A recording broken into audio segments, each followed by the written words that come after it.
With Transformers having all these modern figures of beloved characters, sometimes it's worth taking a look back to see how far we came from the good old days of G1, and with Hasbro reissuing some of the classic G1 molds with cartoon accurate colorings, I thought we would take a look at one of these.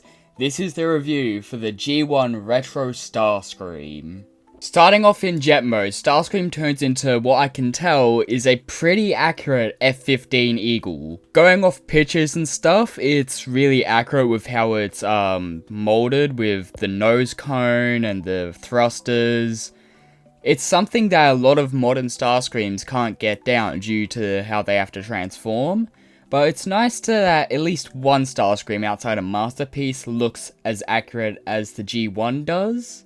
Like, sure, Earthrise and Universe look close enough, but they're still off in some degrees. It's just cool that at least one Starscream looks like a accurate F-15 Eagle. The only downside to how it looks though is the fact that it's a bit gappy due to the fact that G1's parts forming. I'm personally fine with this case of parts forming as it's G1.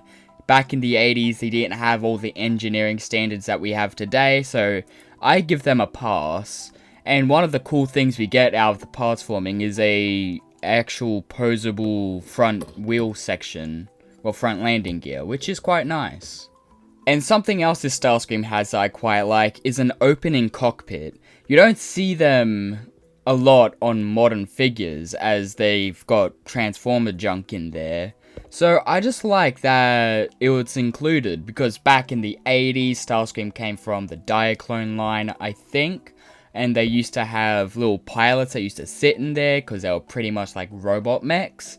But I do quite like that Starscream is one of the few that gets to have a cockpit. The only downside to the jet mode that I really don't like due to this being a reissue is his weapons. As in jet mode, you're meant to put them in the missile configuration, but this being a reissue, they have to apply to safety laws, meaning you get these massive missile tips for the null rays. Now, it's fine, you can just keep the normal null ray ones in, but they do look a little goofy if you do it the way it's intended. But hey, Starscream looks great in jet mode, so I just had to take some photos, so here they are.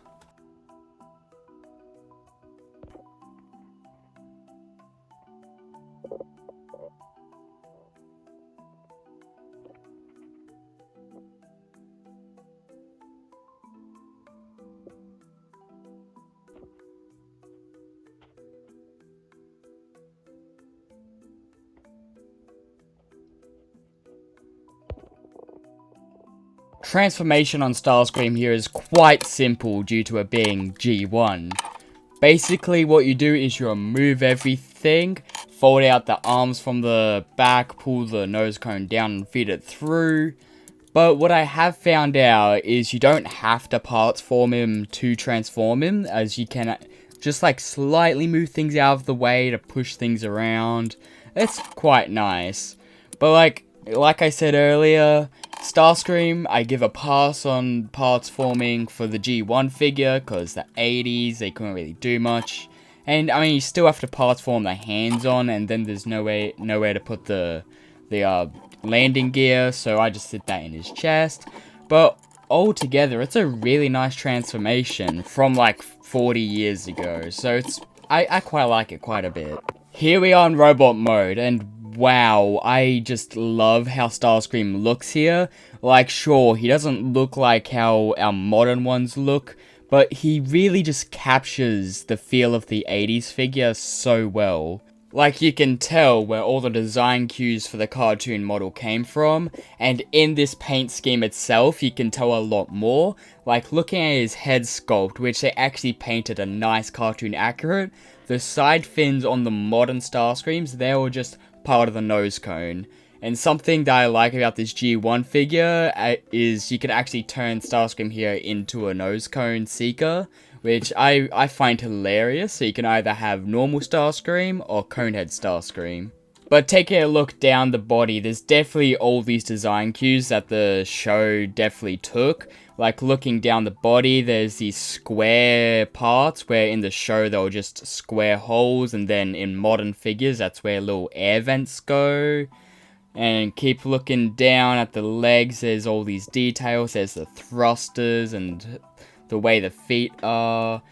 Now, the wings are situated a little low on Starscream, but that's due to the parts forming nature of him. They couldn't really move it up. Something that is quite clever that this Starscream does, that quite a few modern Starscreams actually do, is they take the back fins of the jet mode and turn them into heel spurs, which it's quite nice. Like, they stick out really fast, so it's not about to fall down anytime soon. I just love how he looks, and he definitely feels like the 80s toy, as they put a bunch of die cast in him. Like, from what I can tell, his entire body, from the red vent things all the way down to the feet, it's all die cast. Posability wise, G1 Starscream actually has some posability. So starting off, the wing can rotate and it can go back and forth. The arms can go all the way around, and they have a backwards butterfly, which is really nice, especially to see on a G1 figure.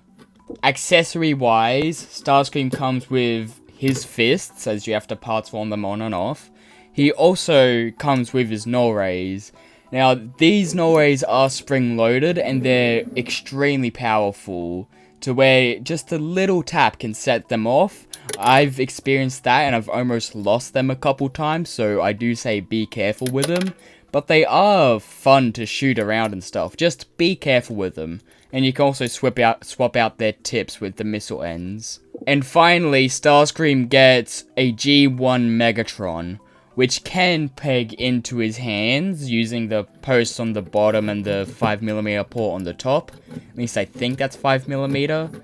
Which, it looks really nice in his hands. I quite like that they included him.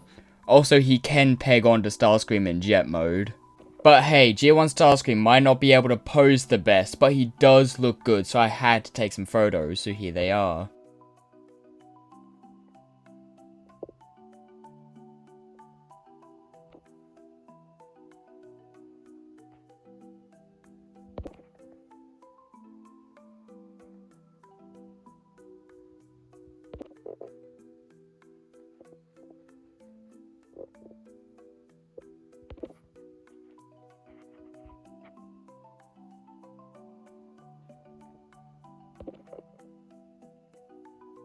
This has been the review for the G1 Retro The Transformers The Movie Starscream.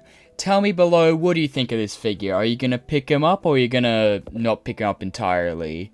Personally, I say he's worth getting. Well, at least one of the Seekers are. As it's nice to have a little display of the past with your modern figures, and I just quite enjoy him quite a bit. Now, he is a bit much, like down here in Australia, he's about $70, which is a bit much, and it'll be hard to collect all three, which I am planning on doing for the Seekers. But altogether, I think is really worth it. Like, for an old G1 figure, this is actually cheaper to get for modern wise if you want a legit figure. Thanks for watching.